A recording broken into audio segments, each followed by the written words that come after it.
지난번에 설명드린 거를 잘 이해하신 다음에 오늘 말씀드릴 부분이 지난번 것을 이해를 바탕으로 해서 이렇게 진도가 나가야 되니까 지난번에 말씀드렸던 거를 다시 한번 환기시켜 드릴게요. 지난번에서 주제가 되는 거는 상이라고 하는 단어였었어요. 상. 이 상이라고 하는 것에 대한 이해가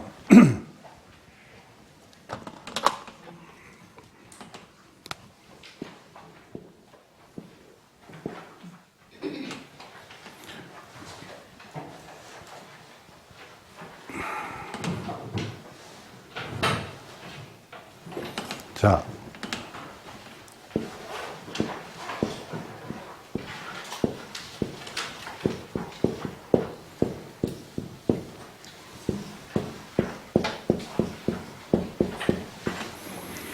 경전에 나와 있는 상이라는 글자는 서로 상자가 아니라 모양 상자예요. 모양에 대해서 얘기하는 거예요. 지난번에 설명드린 것 같이 이렇게 조건들이 있다 이 말이죠. 여러 가지 조건이 있어서 조건에 의해서 형성되어진 이것은 조건과 관계없이 존재하는 것은 아니잖아요. 그렇죠? 조건이 있었을 때 그것을 전제로 해서 이렇게 있는 거다 이 말이에요. 근데 우리는 무언가를 이렇게 인식할 때 이 조건을 못 봐요. 못 보고 요 안에 있는 우리의 시각이 허용하는 범위 내에 있는 요것만 딱 떼어가지고 요것이 있다라고 할 수밖에 없는 구조를 가지고 있다 이 말이에요. 우리는 여러분이 제 옆에 있는 이런 조건들이 안 보이잖아요. 저도 마찬가지로 여러분을 볼 때 이렇게 아우터라인을 잘라가지고 보지 옆에 있는 그 조건들을 다 보지는 못해요. 그러니까 이게 중생이 가지고 있는 한계다 이 말이에요.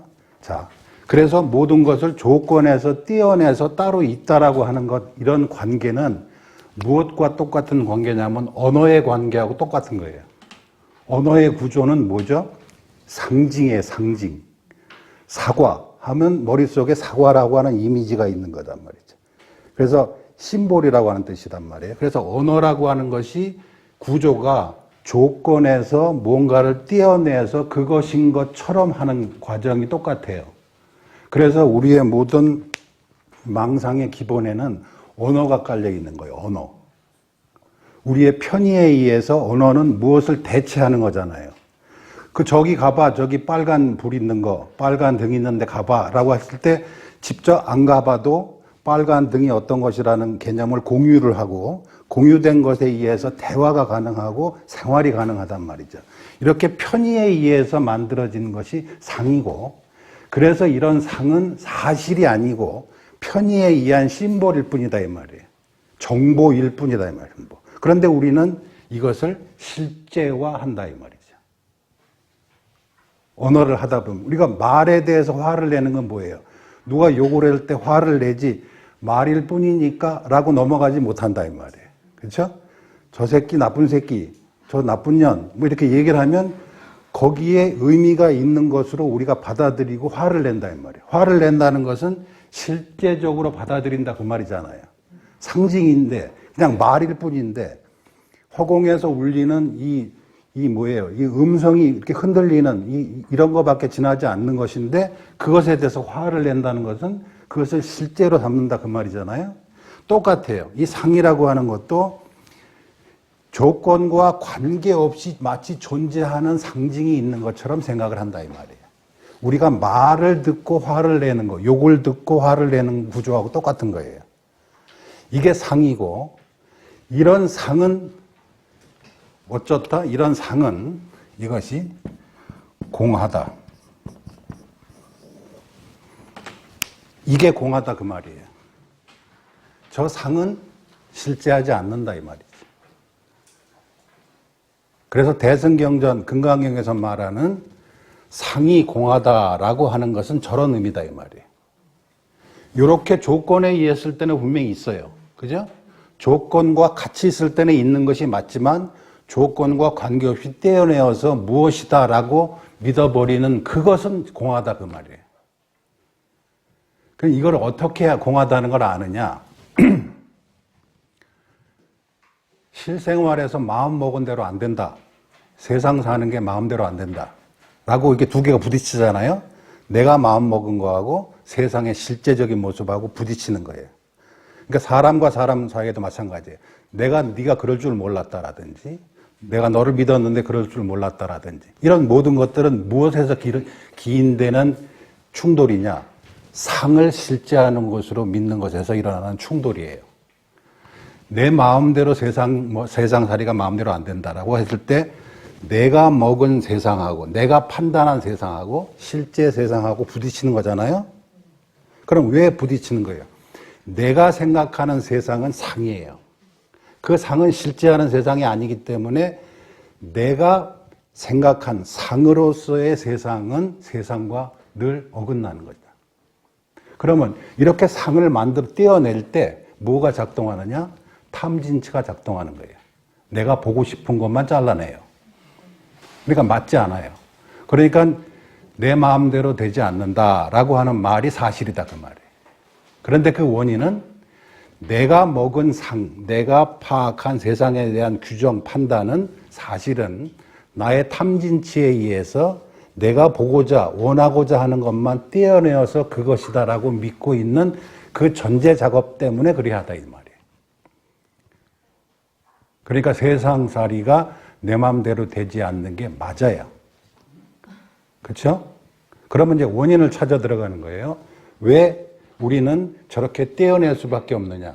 저렇게 떼어내고 사실을 사실대로 볼 수 있는 능력이 우리에게 있는데 우리가 못 보는 거냐? 아니에요. 우리 못 봐요. 이 조건을 못 봐요. 여기 있는 수많은 조건들과 이거를 동시에 같이 못 보는 거예요. 우리가 조건에 그러면 1, 2, 3, 4에 몰중을 하면 저 A라는 사각형이 안 보이는 거예요. 우리는 한 번에 하나씩밖에 못 보는 구조를 가지고 있다 이 말이에요. 이것에 포커스를 맞추면 이것이 안 보이는 거예요. 그게 중생의 한계예요. 그렇다 그러면 이렇게 이해할 수 있잖아요. 우리는 모든 것을 제멋대로밖에 볼 수 없는 구조를 타고났다. 그죠? 내가 보는 것은 나의 이해관계에 의해서 편집되어진 것만 나는 볼 수밖에 없다. 편집되어진 내용만 들을 수밖에 없다. 편집된 내용만 냄새 맡을 수밖에 없고 생각되어질 수밖에 없다. 자, 뭐든지 이렇게 다 자의적으로 해석할 수밖에 없는 존재인 내가 그러면 성불할 수 있는 가능성이 있느냐? 있는 그대로의 세상을 볼 수 있는 가능성이 있느냐? 딱 하나 있어요. 자,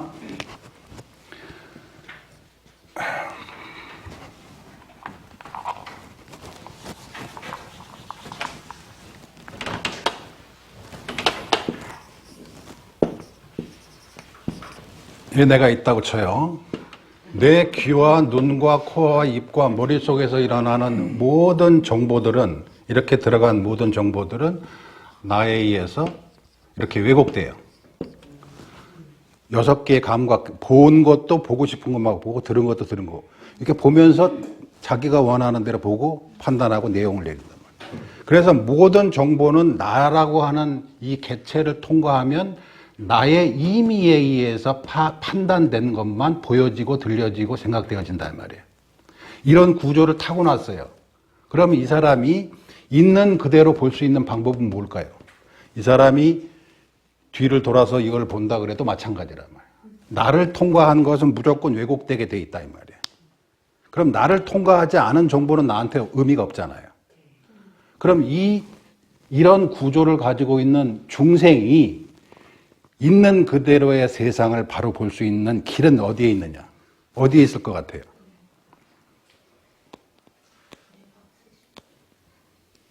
인정하는 거예요.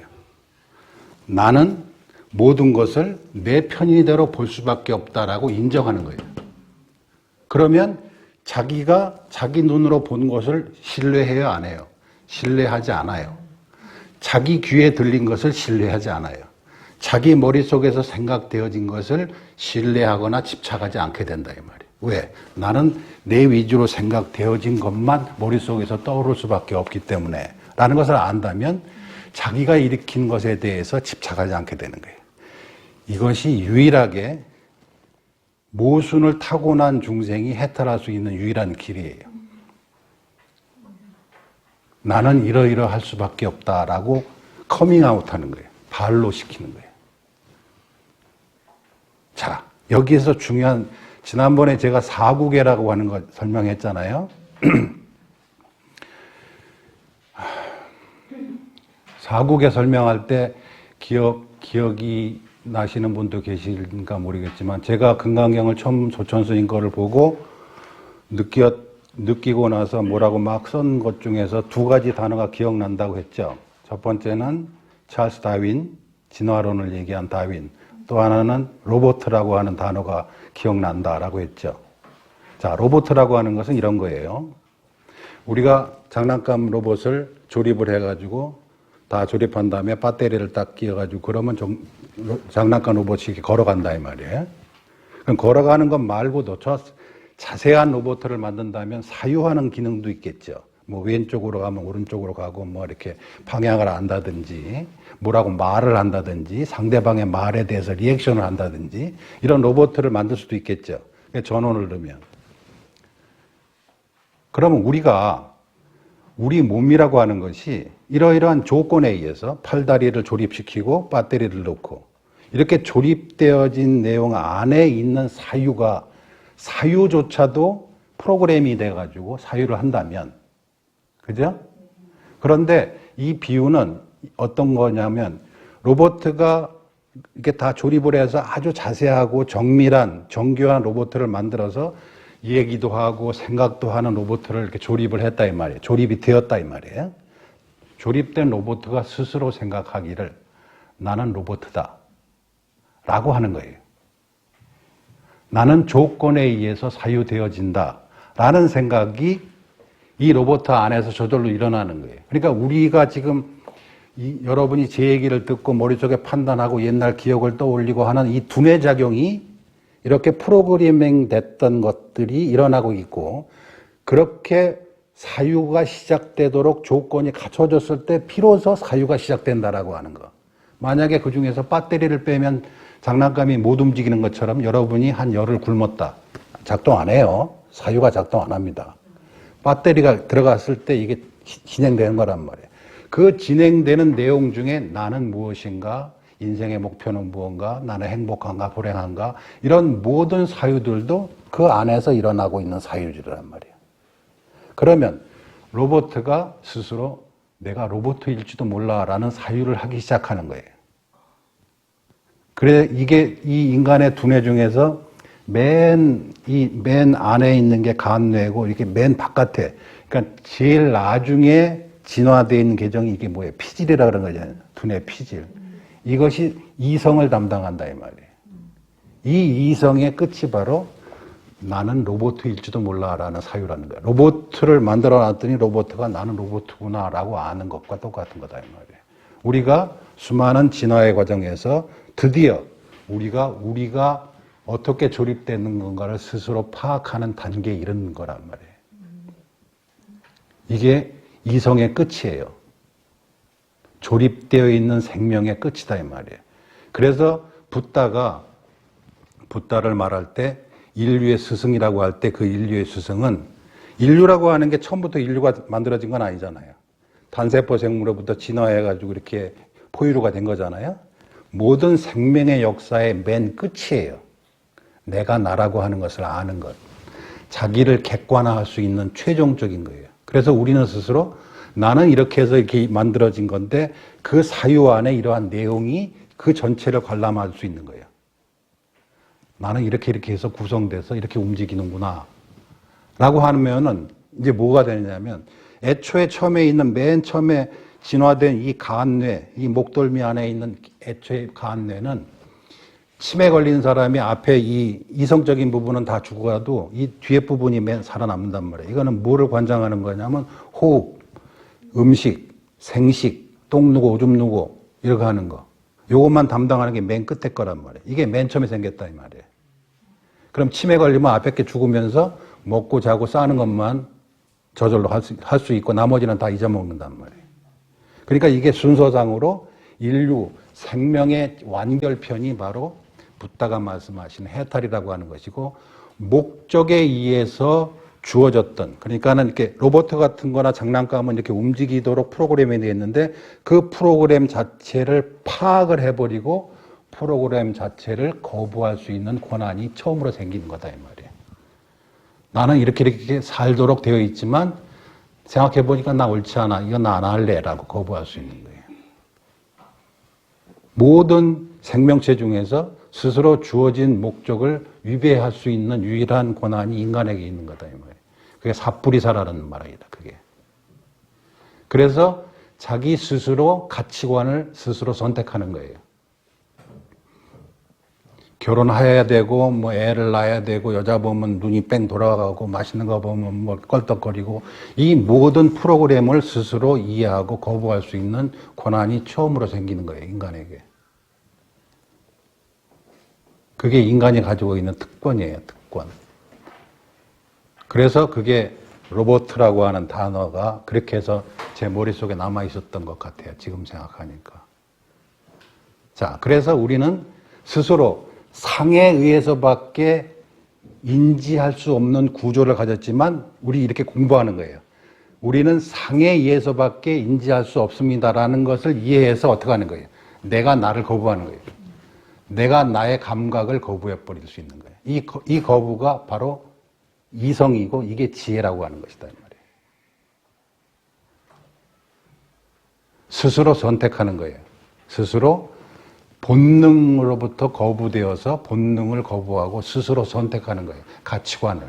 나는 이렇게 살고 싶어. 난 이렇게 사는 게 싫어. 난 이렇게 살래.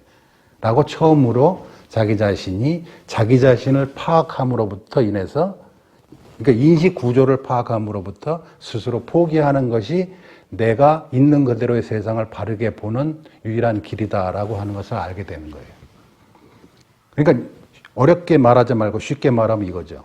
자, 우리가 세상과 일치하는 방법은, 있는 그대로의 세상을 볼 수 있는 방법은 나를 버리는 거예요.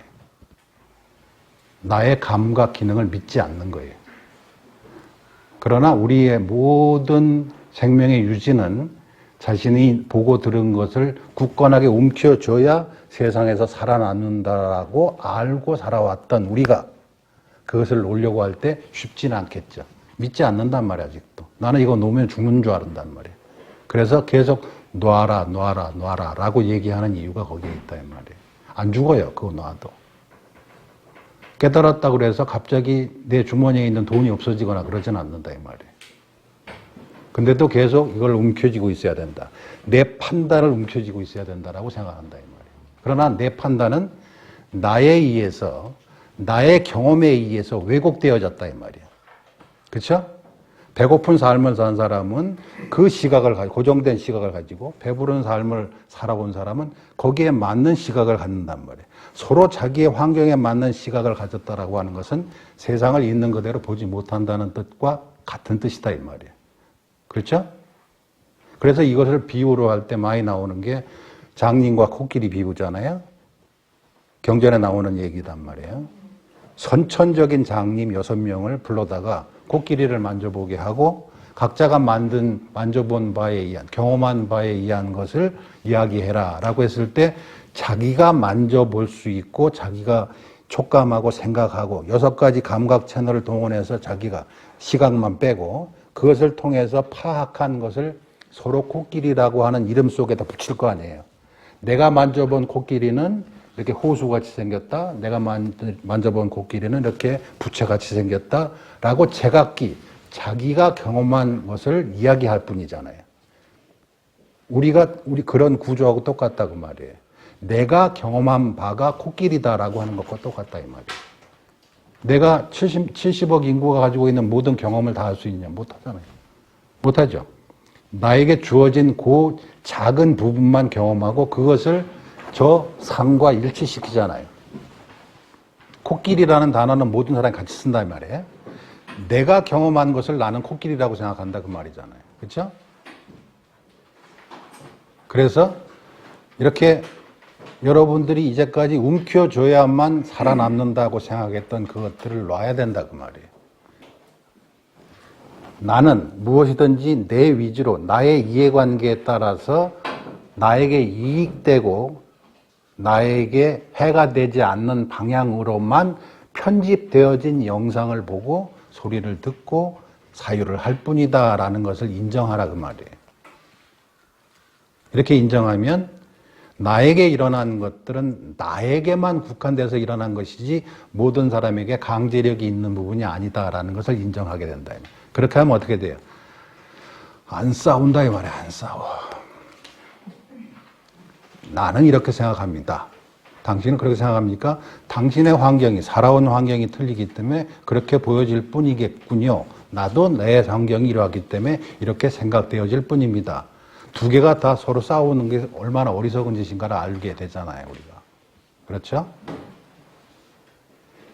마도빈디카수다 맨 처음에 저희 공부할 때 그랬잖아요. 어떤 사람이 와가지고 부처님한테 무엇을 위해서 공부를 하시고 수행하십니까? 나는 누구와도 다투지 않는 것을 목표로 했고 그것을 성취한 사람이다. 그게 성부라고 똑같은 말이에요.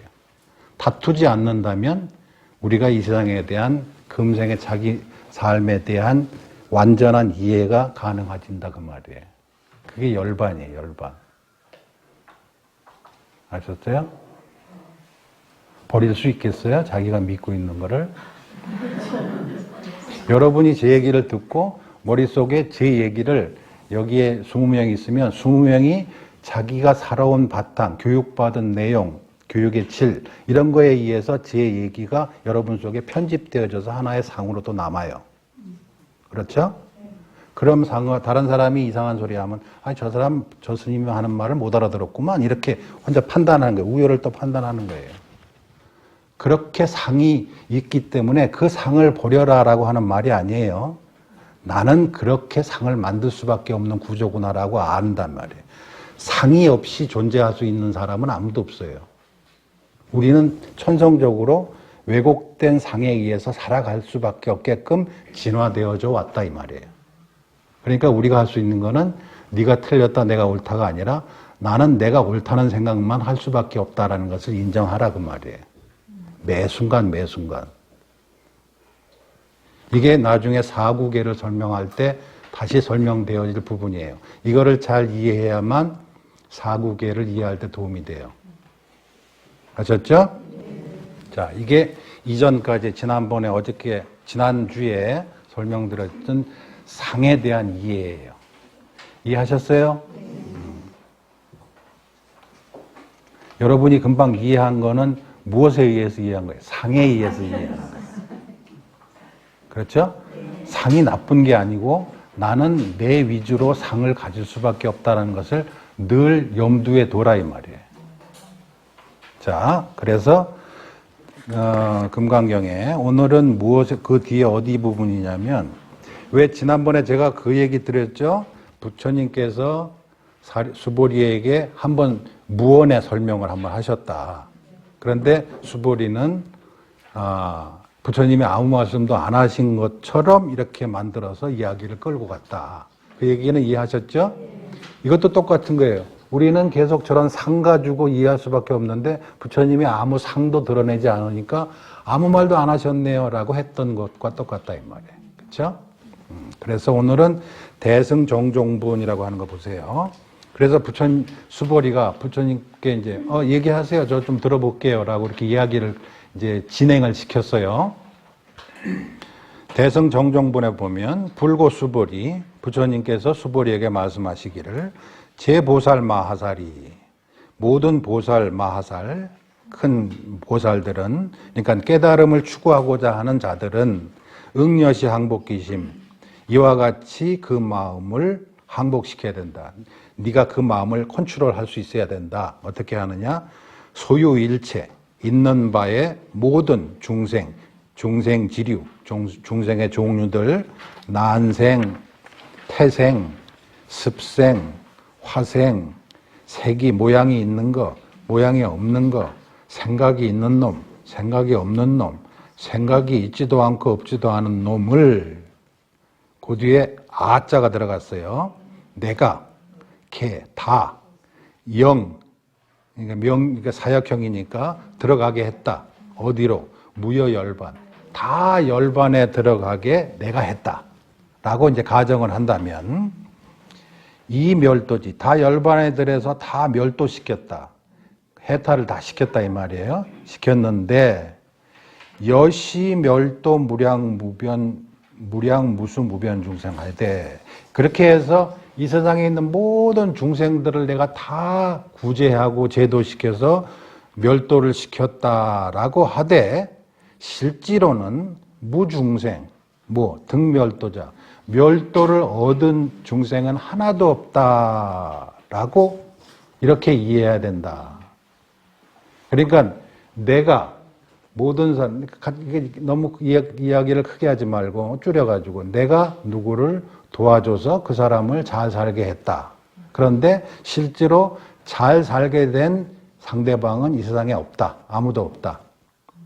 라고 이렇게 해야 된다 이 말이에요. 그래서 왜 그러냐 했더니, 하이고요. 왜 내가 그런 말을 하느냐 하면, 수보리야, 만약에 보살이 아상, 인상, 중생상, 수자상이 있으면, 즉 보살이 아니다. 그 사람은 깨달음을 추구하는 사람이 못 된다. 다시 말해서 깨달음을 추구해도 못 얻는다라고 하는 거예요. 여기서 아상, 이게 상자 들어가 있죠? 나라고 하는 상이 있다면, 자, 우리가 나라고 하는 것이 존재하지 않는 것은 아니에요. 인연이 존재됐을 때 나라고 하는 이 왼쪽에 있는 마른 목골은 분명히 존재해요. 조건이 있는 한. 그렇죠? 이 내가 저렇게 나라고 하는, 떼어나서 조건을 떼어내서 나라고 한다고 하는 것을 아상이라 그런다 이 말이에요. 이것이 나다라고 하면 그 나는 중생을 제도하지 못한다 이 말이에요. 왼쪽에 있는 것은 인연에 의해서 할 수 있지만 오른쪽에 있는 내가 나다, 내가 했다라는 의식을 갖고 있다면 한 중생도 성불하지 못한다. 그러니까 결국 여기서 말하는 상이라는 거예요. 상. 나라는 상이 있으면 그 나라는 상을 어떻게 만들었느냐? 탐진치에 의해서 선택된 것이다 이 말이에요. 탐진치가 있는 사람이 어떻게 보살이 되느냐? 안 된다 그 말이에요. 그러니까 이게 무슨 단어하고 맞냐면 회향이라는 단어. 돌려준다 그 말이잖아요. 이 복덕을 다 돌려줍니다. 원래 나를 이 일을 하게끔 한 모든 조건들에게 다 공을 돌립니다라는 게 회향이거든요. 그러니까 예를 들어서 부모가 자식을 어렵게 키웠다 그래. 10남매, 8남매, 5남매, 6남매를 아주 어렵게 해서 자식들을 다 키워서 성공했다. 그런데 그 부모가 자식들한테 내가 자식들을 얼마나 애를 쓰면서 힘들게 고생을 해가면서 키웠다라는 아상이 있다면 그 공덕은 존재하지 않는다 그 말이에요. 그런데 만약에 자식들한테 맨날 자식들 쳐다보거나 며느리 보고 사위 볼 때마다 내가 저 애를 얼마나 힘들게 키웠는데 네가 그러면 안 되지 어쩌고, 그러면 그 자식들 모두가 직엄마 싫어해요. 직엄마를 고맙게 생각했다가도 싫어해요. 그리고 주위 사람들도 손가락질해요. 저 고생해서 키운 거나 알겠지만 어떻게 저렇게 티를 내고 저렇게 한다 그러면서 다 싫어해요. 그런데 거꾸로 이 모든 것은 내가 나 살자고 하다 보니 니들이 핑계지, 내가 살고 싶어서 사는 거지, 내가 키우고 싶어서 키운 거지 결국은. 그래서 내 보람을 얻자고 하는 것이지 니네들이 핑계를 대고 하는 거지 내가 힘든 거 없었다. 다 니네들이 그렇게 잘 따라주고 그렇게 해서 잘 여기까지 왔다. 다 너희들 덕이다. 주변 사람 덕이다. 라고 생각을 하고 그렇게 말을 한다고 쳐요. 그럼 모든 자식이 다 좋아하지. 자식만 좋아하는 게 아니라 모든 주변의 사람들이 다 좋아해요. 저 사람 참 괜찮은 사람이다. 라고. 여기 뒤에 보면 이제 공덕이 나와요. 동서사방에 아무리 많은 재물을 보시해도 상 없이 보시하는 것이 제일 크다. 똑같은 케이스예요. 이거 내 거다, 내 덕이다 라고 하는 것은 공덕이 없지만 이게 내 게 아닙니다라고 하는 것이야말로 참으로 공덕이 크다라는 것의 실질적인 사례가 그런 거다 이 말이에요. 여러분이 자식들 놓고 애들 놓고 엄마가 너 태어나서 얼마나 기뻤는지 모르고, 너 자랄 때 얼마나 귀여웠는지 모르고, 너 키우면서 얼마나 보람찼는지 모르고, 그렇게 했다. 다 고맙다. 너 때문에 내가 이때까지 살았다. 라고 해보세요. 싫어할 자식이 누가 있나. 그런데 내가 너를 어떻게 키웠는데 네가 요따구로 나한테 나를 엄마 대접을 요따구로 하냐 해봐야 모든 자식이 다 싫어한다고. 이게 회양이에요. 나는 이래 해서 이런 조건 때문에 한 것일 뿐이다 라고 그렇게 회양하는 거예요. 공덕이 있다면 내게 아니고 다 원래 다른 사람들 때문에 그래 한 것이다 라고 이렇게 이해시키는 거예요. 이렇게 회양하는 공덕이 무주상보시가 공덕이 크다라고 하는 이유가 여기에 있는 것이다 이 말이에요. 알겠어요? 우리가 불교를 공부하는 이유는 이 시간에 이 난리 구석에 코로나가 이렇게 난리를 치는데 마스크까지 껴가서 이렇게 앉아서 공부를 하는 이유는 있는 그대로 사실을 제대로 이해해서 우리가 행복해질 수 있는 길을 찾는 거예요.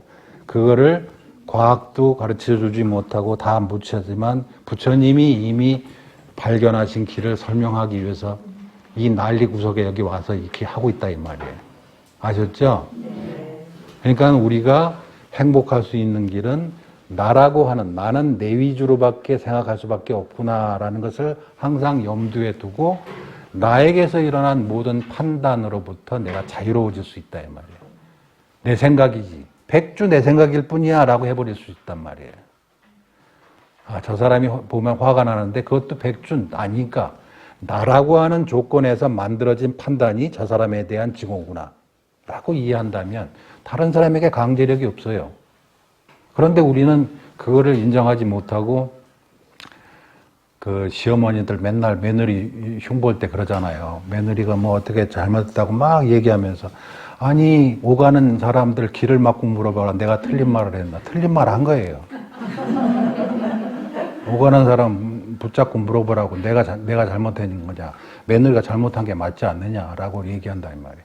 자기가 믿고 있는 바를 증인을 모으는 거예요. 증인 없어요. 자기밖에. 그러니까 자기가 가지고 있는 판단은 나라고 하는 이 사건에 의해서 일어난 판단에 지나지 않는다. 그리고 그 사건은 개개가 다 틀리다라고 하는 거. 그것만 인정하면 자기가 가지고 있는 판단을 집착함으로부터 일어나는 모든 분란으로부터 자유로워질 수 있다 이 말이에요. 아셨어요? 무슨 정치적인 뭐 이런 것도 있잖아요. 그죠? 뭐 자기가 좋아하는 편향이 있잖아요. 정치적으로. 나는 어느 당이 좋다, 어느 당이 좋다. 나는 문재인이가 좋다, 난 문재인이가 싫다. 뭐 홍준표가 좋다. 뭐 이런 거는 자기가 살아온 환경에 입맛에 맞는 거예요. 나한테만 맞는 거예요. 나한테만. 이거를 다른 사람한테 강요를 하고 떠들고 소리를 지르고 이럴 필요가 없다 이 말이에요. 국가에서는 선거날 한 표만 허용한단 말이에요. 한 표만. 그때 하면 되지. 왜 난리를 피고 누구 좋아한다니까 그 사람까지도 싫어하고 이렇게 한다 이 말이에요. 그렇게 하지 마세요. 세상을 보는 관점에 따라서 그 사람이 좋아 보일 수도 있고 잘못했다고 판단될 수도 있잖아요. 모든 사람은 한 표만 있다니까 한 표만. 그 한 표만 하면 돼요. 그날. 미리 이렇게 하지 말고. 괜히 다른 사람이 뭐 우리가 돈 받는 그 선거 운동원도 아니잖아. 돈도 안 받으면서 왜 그런 걸 하냐 이 말이야. 돈이나 받고 하면 그냥 부업으로 한다고 치고 그것도 아니면서 자기 정치적 견해에 대해서 누구를 좋아하고 누구를 싫어하고 하는 일은 참으로 어리석은 짓이고 불교도가 해야 할 일이 아니다 그 말이에요. 그런 건. 아셨죠? 자, 이렇게 해서 아상, 인상, 중생상이라는, 그러니까 상이라는 단어만 이해하면 이 부분은 쉽게 이해되는 부분이에요. 상이 있으면. 근데 여기서 아상, 인상, 중생상, 수자상이라고 하는 4개의 종류가 있는데 이것은 똑같이 원래 있었다라고 생각하는, 그러니까 아상, 그러니까는 어느 파에선 당시에 인도에 수많은 종교가 있었잖아요. 자이나도 있었고 뭐도 있었고 많이 있는데 그 사람들이 말하는 원래의 본질이라는 게 있다. 인간에게는. 그게 나라고 하는 본질이다. 영혼이다. 라는 식으로 이야기하는 용어의 다름에 지나지 않아요. 그러니까 아상, 이 사람이 말하는 아상, 이 사람이 말하는 아상, 이 사람이 말하는 아상. 그런 게 있으면 안 된다라고 하는 뜻이에요. 그러니까 아인 중생 수자라는 그 단어 자체에 무슨 큰 차이가 있거나 그런 건 아니고 똑같이 나라고 하는 상이 있으면 안 된다 그 말이에요. 여기 뒤에 보면 뭐 수자상. 근데 이게 옛날에 소천 스님만 해도 당시에 이 스님이 이 책을 볼 때 그 원어가 들어오지 않았거든요. 산스크리트어로 된 텍스트가 없었단 말이에요. 그래서 이거를 아인 중생 수자라고 하는 말을 이렇게 해석을 이렇게 했는데 사실은 그럴 필요가 없는 게 원래 텍스트가 들어가 보니까 이 단어가 자이나교에서 말하는 아상, 어느 파에서 말하는 아상이구나라는 것이 나중에 알려진 거예요. 요즘은 아인 중생 수자는 똑같이 아상이에요. 아상이라는 것을 갖고 있으면 그 말이에요.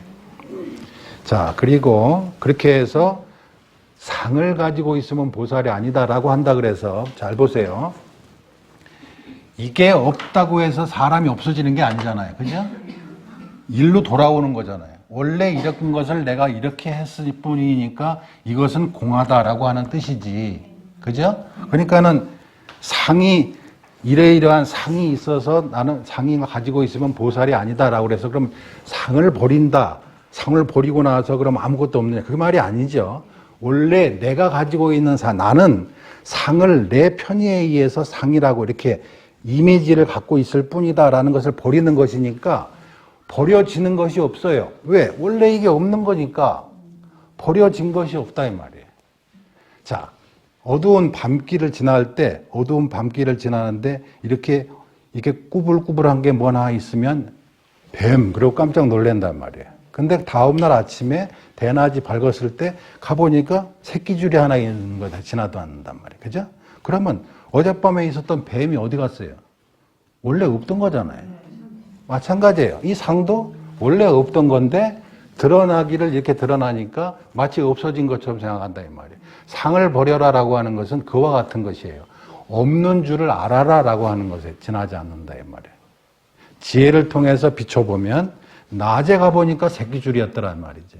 그럼 어저께 뱀인 줄 알고 생각했던 모든 그 악몽들, 두려움들은 근거가 없는 거잖아요. 아침 되니까 이거 바보같이 이렇게 되는 거잖아요.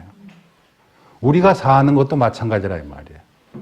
밤에 본 자세히 알지 못한 상에 의해서 만들어진 두려움, 공포, 괴로움, 슬픔 아침 돼서 환하게 비춰보면 아이고 이런 바보 같은 라게 된다 이 말이에요. 아셨죠? 그렇게 밝아진 대낮이 되면 그런 두려움들이 사라지는 그 밝음이 뭐예요? 그게 반야. 그게 지혜라며. 후라시라며, 후라시. 어두운 지하실을 내려가는 후라시. 물건을 찾기 위한 후라시가 바로 지혜고, 그 지혜는 목적이 아니라 수단이에요.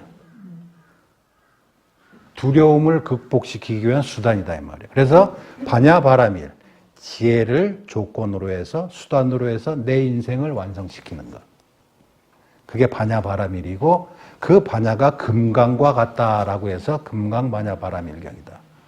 아셨죠?